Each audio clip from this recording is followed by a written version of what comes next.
মুম্বাইয়ের মাঝগাঁও ডক অনেক বছর আগে বম্বে ডাক নামে পরিচিত ছিল। আজকাল এখানে শুধু জাহাজ রিপেয়ারের জন্য আসে। অনেক বছর এখানে লোকের ভিড় লেগে থাকত। বিদেশি ট্রেডার্স এখানে নিজের জিনিসপত্র বিক্রি করতে আসতো। কিন্তু এমন কি ঘটেছিল যার ফলে এখানে সব শুনশান হয়ে উঠল?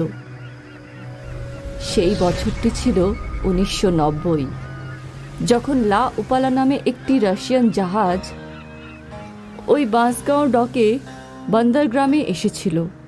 লা উপালা দেখতে একটি সাধারণ জাহাজের মতন ছিল, কিন্তু যখন ওটাকে আনা হলো তখন একটা বড় জাহাজের সাহায্যে টেনে আনা হলো।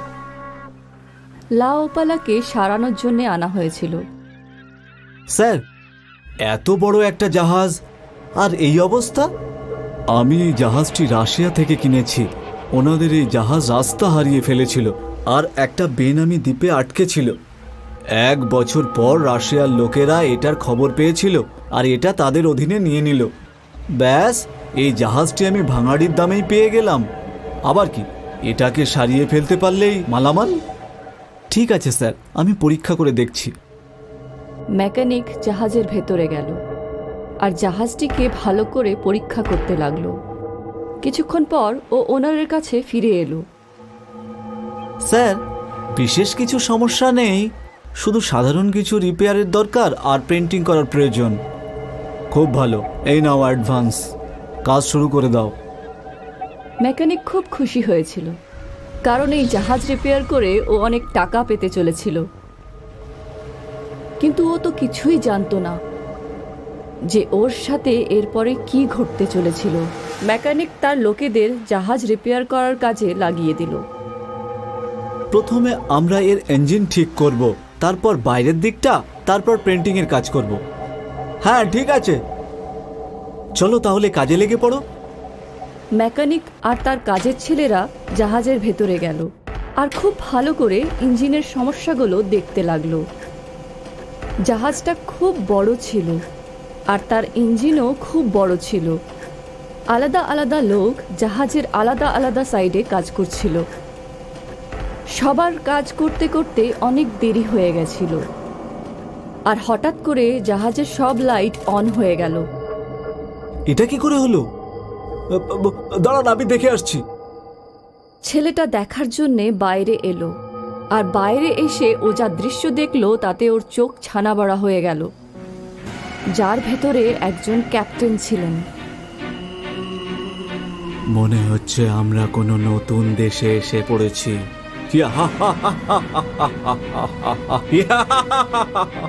ছেলেটি দৌড়াতে দৌড়াতে ভেতরে চলে এলো।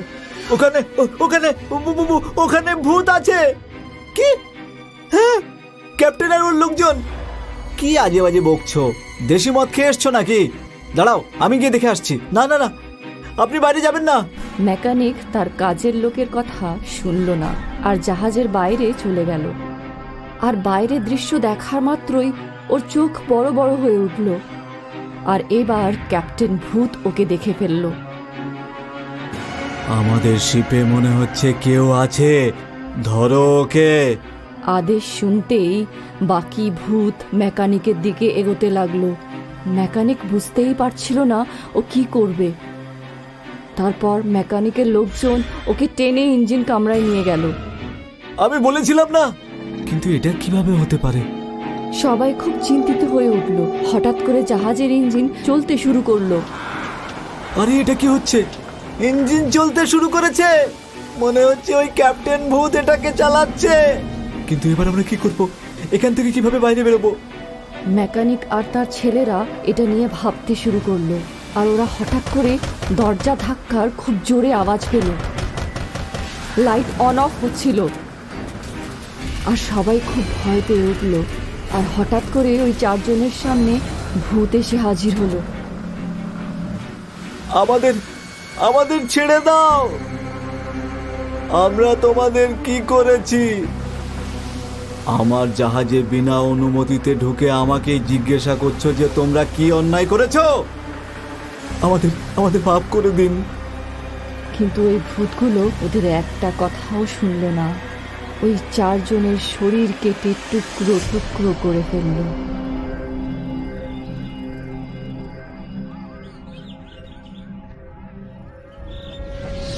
পরের দিন সকালে যখন জাহাজের মালিক তার লোকেদের সাথে জাহাজে পৌঁছালো তো সবকিছু দেখে অবাক হয়ে উঠল।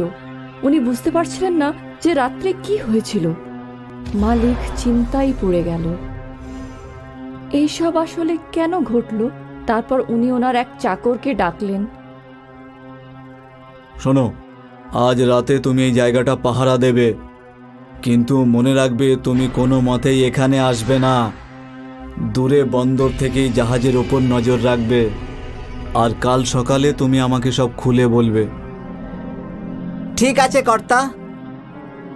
চাকরটি তার মালিকটির কথা শুনে একটি নির্দিষ্ট জায়গায় চেয়ার নিয়ে বসে পড়ল আর একটা দূরবীন দিয়ে জাহাজের দিকে দেখতে থাকলো। এখনো পর্যন্ত তো কোনো গোলমাল আমি দেখতে পেলাম না। এই কর্তা বাবুও না কি সব অকাজ আমাকে দেয়। ছাড়ো, আমার আর কি, ভালো হয়েছে আমি আমার সঙ্গীকে আমার সাথে নিয়ে এসেছি। আমার পুরো রাতটা এই জমিয়ে তুলবে। চাকর মদের বোতল খুলল এবং মদ খেতে শুরু করে দিল। কিছু সময় পর হঠাৎ করে জাহাজের সব লাইট অন হয়ে গেল। আরে আরে, এটা কি করে হলো? চাকরটি ভালো করে দেখতে লাগলো। কিছু তো গোলমাল নিশ্চয়ই আছে। আমার মনে হচ্ছে আমি এখানে বসে মদ খাচ্ছিলাম আর ওখানে কোনো চোর এসে জাহাজে লুটপাট চালাচ্ছে। আমি নিজে গিয়েই দেখে আসি। চাকরটি মদের নেশায় এসে তার মালিকের সমস্ত কথা ভুলে গেল, যে ওকে জাহাজের ওপরে যেতে বারণ করা হয়েছিল। চাকরটি জাহাজের ওপরে চড়ে পড়ল। আরে চোর, আমি জানি তোরা সবাই এখানেই লুকিয়ে আছিস, কিন্তু যতক্ষণ আমি এই জাহাজে আছি তোরা এখান থেকে একটা কড়িও নিয়ে যেতে পারবি না। এটা আমার মালিকের জাহাজ, বুঝতে পারলি? তোর মালিকের? এটা আমার জাহাজ আর আমারই থাকবে। এরকম বলে ক্যাপ্টেন ভূত চাকরটিকে তার গলা ধরে শূন্যে তুলে ধরল আর ওখানেই ওর গলা টিপে মেরে ফেলল। এটা আমার জাহাজ। নিজের চাকরের লাশ দেখে মালিক তো একেবারে চমকে উঠল। তখন উনি বুঝতে পারলেন কিছু একটা সমস্যা তো নিশ্চয়ই আছে। উনি ভাবতে শুরু করলেন, আমি একে বারণ করেছিলাম যে তুই জাহাজে আসবি না, কিন্তু এ আমার কথা শুনলই না। এবার আমি কি করব? যদি অন্য কাউকে ডাকি আর সেও যদি এইভাবেই মারা যায়? না না, আমার নিজেকেই কিছু একটা করতে হবে। সেই জন্যে মালিক নিজেই সিদ্ধান্ত নিল যে সে নিজেই জাহাজের ওপরে নজর রাখবে। উনি দূর থেকে জাহাজকে দূরবীন দিয়ে দেখতে লাগলেন। এখনো পর্যন্ত তো সব ঠিকই মনে হচ্ছে। সূর্য অস্ত চলে গেল।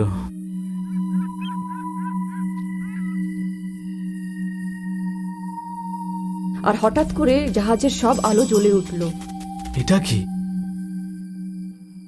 মালিক দূরবীন দিয়ে সবকিছু দেখলো তো জাহাজের ওপরে কিছু লোক দেখতে পেলেন। এরা কারা?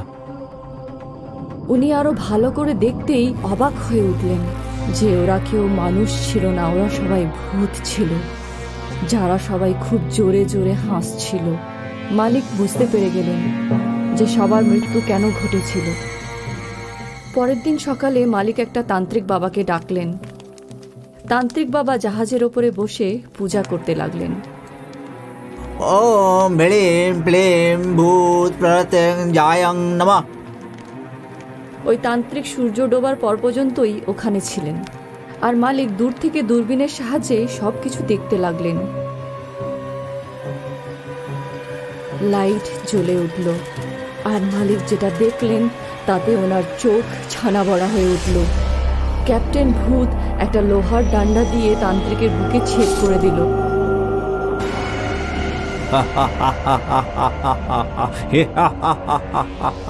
মালিক তার লোকেদের ভালোভাবে সতর্ক করে দিল যে তারা যেন ওই জাহাজের আশেপাশে না যায়।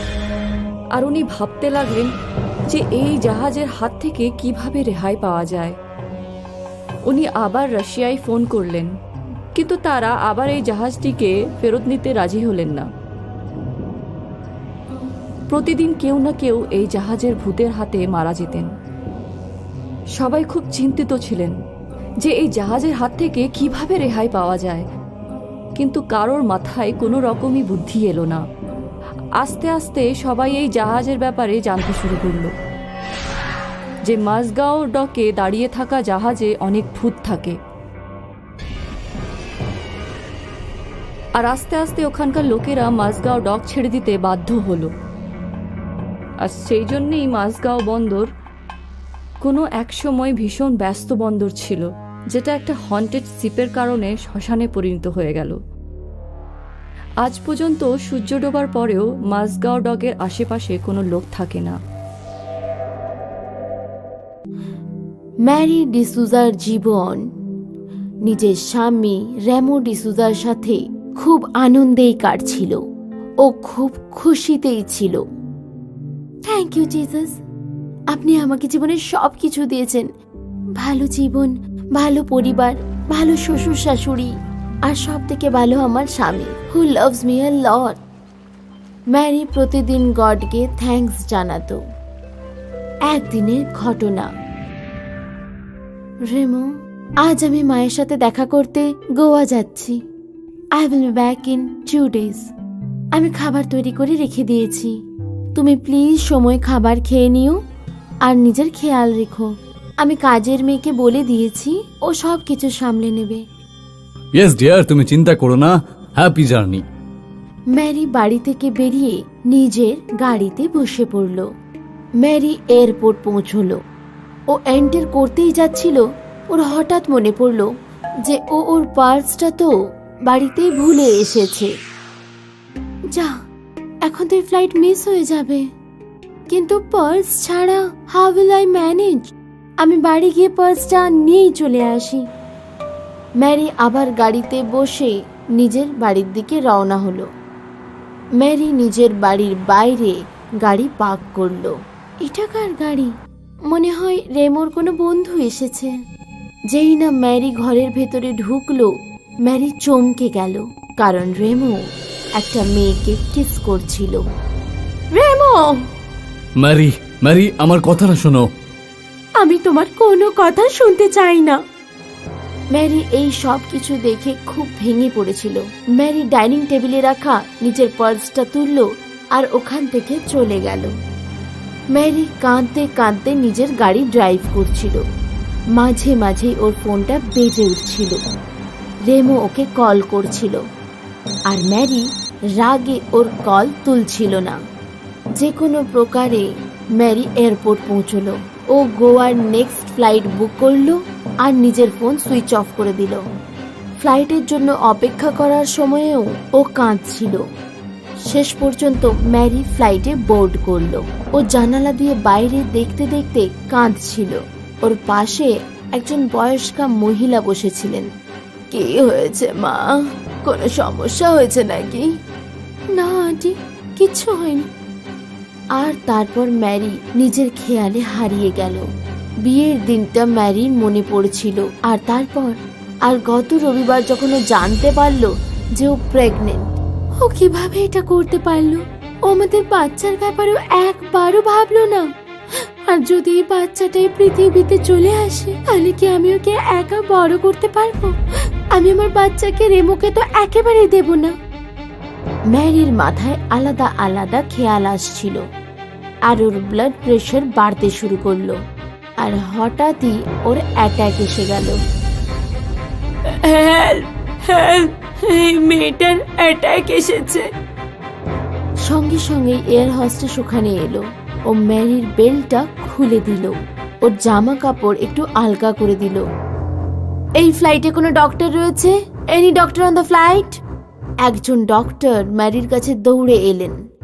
উনি ম্যারির নার্ভস চেক করলেন, কিন্তু দেরি হয়ে গেছিল। উনি আর বেঁচে নেই। ম্যারি ফ্লাইটেই মারা গেছিল। আর সেই দিন থেকেই ম্যারির আত্মা এই ফ্লাইটেই থাকে। যখনই ফ্লাইট টেক অফ করে, তখন যাত্রীরা ম্যারির কান্নার আওয়াজ শুনতে পায়। ফ্লাইট অ্যাটেন্ডেন্টরা অনেক খোঁজার চেষ্টা করে, কিন্তু ওরা বুঝতে পারেনি যে কে কাঁদে। প্রায়শই যাত্রীদের এরকম মনে হয় যে ওনাদের পাশের সিটে কেউ বসে রয়েছে। ম্যাম, এখানে কিছু একটা গন্ডগোল আছে। কেউ কেউ আছে এখানে? একটি মেয়ে যে কান্নাকাটি করছে। না স্যার, ওই সিটটা একেবারে খালি। সেটা তো আমিও দেখতে পাচ্ছি, কিন্তু এখানে একটা কিছু গন্ডগোল আছে। আপনি দয়া করে আমার সিট চেঞ্জ করে দিন। এয়ার হোস্টেসদের প্রায়ই যাত্রীদের সিট বদল করাতে হতো। একবার এই ফ্লাইটটা রাতে উড়ছিল। ম্যারি যে সিটে বসেছিল তার পাশের সিটে একটা মেয়ে বসেছিল। ও নিজের ইয়ারফোনে মিউজিক শুনছিল, ও মিউজিক এনজয় করছিল। আর হঠাৎ ওর চোখ পাশের সিটের দিকে গেল। আর ও না! কি হয়েছে ম্যাডাম? ওই মহিলা একটা ভয়ানক মুখ। কেউ তো নেই ম্যাডাম ওখানে। না, এখানে একটা মহিলা এক্ষুনি ছিল, উনি কাঁদছিলেন। ম্যাম রিল্যাক্স, আপনি আমার সাথে আসুন। এয়ার হোস্টেস ওই মেয়েটিকে জল খাওয়ালো আর ওনার সিট বদল করে দিল। ম্যাম, আপনি এখানেই বসুন, আর যদি কোনো সমস্যা হয় আমি এখানেই রয়েছি। কি হলো? কে চেঁচামেচি করছিল? একটা মেয়ে, ও ওই আত্মাকে দেখেছে। তা ও কি ওই সিটে বসেছিল? না, ওর পাশের সিটে। জানি না কি হবে, কে জানে এই গন্ডগোল থামবে কবে। আর এইবারে তো এয়ার হোস্টেসও ম্যারিকে দেখতে পেল। ও না, বাঁচাও! এয়ার হোস্টেস ওখানেই অজ্ঞান হয়ে গেল। এয়ার হোস্টেস নিজের সিনিয়রের সাথে কথা বলল। স্যার, ইনি সেই লেডি যিনি ফ্লাইটে মারা গেছিলেন। কিন্তু এটা কি করে হতে পারে? একজন মেয়ে মারা যাওয়ার পর আবার ফিরে আসতে পারে কি করে? এটা ওনার আত্মা। কি আজে বাজে বকছো? তুমি একজন শিক্ষিত মহিলা হয়েও এসব আত্মাটার কথা বলছো? স্যার, আমি যদি নিজে না দেখতাম তাহলে আমি একেবারেই বিশ্বাস করতাম না। স্যার, এটা সত্যি, ওই মহিলার আত্মা এই প্লেনেই এখনো রয়েছে। ওনার আওয়াজ এখনো আমরা শুনতে পাই, আর যাত্রীরা তো এখন দেখতেও পায় ওনাকে। কোনো রকম কোনো দুর্ঘটনা ঘটার আগে আপনি প্লিজ কিছু করুন। দেখছি আমি কি করা যেতে পারে। ওই অফিসার নিজের এক বন্ধুকে কল লাগালো আর ওনাকে সব কিছু বলল। মনে হচ্ছে এবার তুইও আত্মার উপর বিশ্বাস করতে শুরু করে দিয়েছিস। না, আমি এখনো মানতে চাইছি না, কিন্তু আমার প্লেনে যে ঘটনা ঘটছে তার জন্যই আমি বিশ্বাস করতে বাধ্য হয়েছি। তাই আমি তোর কাছে সাহায্য চাইছি, কারণ তুই হলি আমার একজন নর্মাল এক্সপার্ট। এবার তুই আত্মা যে আছে সেই বিষয়ে নিশ্চয়ই বিশ্বাস করবি। ঠিক আছে, আমি আসছি। ওই প্যারানর্মাল এক্সপার্ট নিজের বন্ধু আর এয়ার হোস্টেসের সাথে ওই ফ্লাইটে এলো। আচ্ছা, আপনি কি এটুকু বলতে পারবেন যে ওই মহিলার সঙ্গে আসলে হয়েছিল কি? যতদূর আমার মনে পড়ছে, ওই মহিলা ফ্লাইটে ওঠার পর থেকেই কেঁদেই চলেছিলেন। তারপর 2 ঘন্টা পরে ওনার পাশে বসে থাকা মহিলা সাহায্যের জন্য ডাকছিলেন। যখন আমি ওখানে গেলাম তখন উনি জোরে জোরে নিঃশ্বাস ফেলছিলেন, আর যতক্ষণে ডাক্তার পৌঁছলেন ওখানে উনি মারা গেছিলেন। আচ্ছা, তার মানে ও এই ফ্লাইটেই মারা গেছিল? হ্যাঁ, এখানে এই সিটে। ওর নাম কি ছিল? ম্যারি ডিসুজা। আমি আমার মেশিনের সাহায্যে এটুকু তো জানতে পারি যে ও এখানে আছে কি নেই, কিন্তু ওকে এখান থেকে বের করাটা আমার সাধ্য না। ওর জন্য একজন পাদ্রীকে ডেকে আনতে হবে তোমাদের। ওই প্যারানর্মাল এক্সপার্ট নিজের এনার্জি মেশিন অন করলো, আর যেই না ও ম্যারির সিটের কাছে পৌঁছলো তখন ওর মেশিন জোরে জোরে সাইরেন বাজাতে শুরু করলো। এটা একদম সত্যি যে ম্যারি এখানেই আছে। এখন আমরা কি করব? ও কারোর ক্ষতি তো করে না, কিন্তু ওকে মুক্তি দেওয়াটা খুবই প্রয়োজন মনে হচ্ছে। আমি একজন পাদ্রীকে চিনি, উনি আমাদের সাহায্য করতে পারেন। পরের দিন প্যারানর্মাল এক্সপার্ট একজন পাদ্রীকে নিয়ে এলেন। ফাদার, মহিলাটির নাম হলো ম্যারি। ও এমনিতে তো কারোর কোনো ক্ষতি করে না, কিন্তু ওর আত্মার উপস্থিতির জন্য মানুষেরা খুব ভয় পায়। Let me see how I can help you. পাদ্রী নিজের এক হাতে রোজরি আর দ্বিতীয় হাতে একটা ক্রস নিয়ে ম্যারির পাশের সিটে বসে প্রেয়ার করতে শুরু করলেন। ম্যারি, আমি জানি তুমি এখানেই আছো। তুমি আমার সঙ্গে কথা বলতে পারো। এটাও হতে পারে যে আমি তোমার সাহায্য করতে পারি। আর তারপর কিছুক্ষণ পরে পাদ্রী একটা অদৃশ্য জিনিসের সাথে কথা বলতে শুরু করলেন। ফাদার, ম্যারির সঙ্গে কি হয়েছিল? শি ওয়াজ হ্যাপি, কিন্তু ওর হ্যাপিনেস স্যাডনেসে বদলে যায় যখন, ফাদার ম্যারির সাথে ঘটিত ঘটনাটা বললেন। আর তারপরেই ফ্লাইটে ওর অ্যাটাক আসে আর ও মারা যায়। ও নো, এবার আমরা ম্যারির হেল্প কিভাবে করতে পারবো? ম্যারি মারা গেছে, কিন্তু ওর এখনো ওর মাকে নিয়ে খুবই চিন্তা হয়। ম্যারির মা ওর জন্য সবকিছু ছিল। ওর স্বামী ওর সঙ্গে প্রতারণা করেছে, কিন্তু যখন ওর আত্মা ওর মায়ের জন্য ঘুরে বেড়াচ্ছে, ম্যারির এটা ইচ্ছে যে ওর স্বামীর অর্ধেক প্রপার্টির শেয়ার যেন ওর মাকে দেওয়া হয়, যাতে ওর মা শান্তিতে জীবন কাটাতে পারে। কিন্তু এটা কিভাবে সম্ভব? আমাদের চিন্তা করার কোনো দরকার নেই। লোকেরা ম্যারিকে ফ্লাইটে শুধু দেখতেই পায়, কিন্তু ও শুধু ওর স্বামীকেই ভয় দেখায়।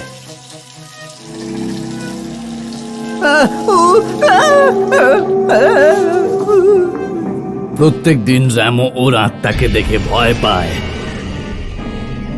আমাদের শুধু ম্যারির ইচ্ছে র্যামোকে জানাতে হবে, তাহলেই আমার মনে হয় সবকিছু ঠিক হয়ে যাবে। আমি র্যামোর অ্যাড্রেস খুঁজে বের করছি। জনি, প্যারানর্মাল এক্সপার্ট আর পাদ্রি রেমোর বাড়ি পৌঁছলেন। র্যামো, আমি জানি যে ম্যারি তোমাকে ভয় দেখায়, আর এর কারণ তুমি ভালো করেই জানো। হ্যাঁ, আমি জানি। আমি ওর সঙ্গে প্রতারণা করেছি, আর ও তারই প্রতিশোধ নিচ্ছে আমার থেকে। নো মাই সন, নো। ম্যারি একটা ভালো আত্মা, ও প্রতিশোধ নিচ্ছে না। ও তোমাকে ওর নিজের ইচ্ছে জানাতে এসেছে। তুমি যদি ওর ইচ্ছে পূরণ করে দাও, তাহলে ও মুক্তি পেয়ে যাবে। কিরকম ইচ্ছে? ম্যারি ওর মাকে খুব ভালোবাসতো। ম্যারি ছাড়া ওনার আর কেউ নেই। তাই এখন ম্যারি চাই যে তুমি তোমার প্রপার্টির অর্ধেক শেয়ার ওর মাকে দিয়ে দাও, যাতে ওর মা সারা জীবনটা ভালোভাবে কাটাতে পারে। ম্যারি, আমায় ক্ষমা করে দাও। ম্যারি, আমায় ক্ষমা করে দাও। নিশ্চয়ই করবে, তুমি শুধু ওর ইচ্ছেটা পূরণ করে দাও। হ্যাঁ ফাদার, আমি ম্যারির ইচ্ছে নিশ্চয়ই পূরণ করে দেব ফাদার। রেমো নিজের প্রপার্টির অর্ধেক অংশের কাগজপত্র ম্যারির হাতে রেখে দিলেন, আর ওখানে ম্যারির আত্মা এসব দেখে খুব খুশি হয়ে গেল, আর ম্যারি মুক্তি পেয়ে গেল।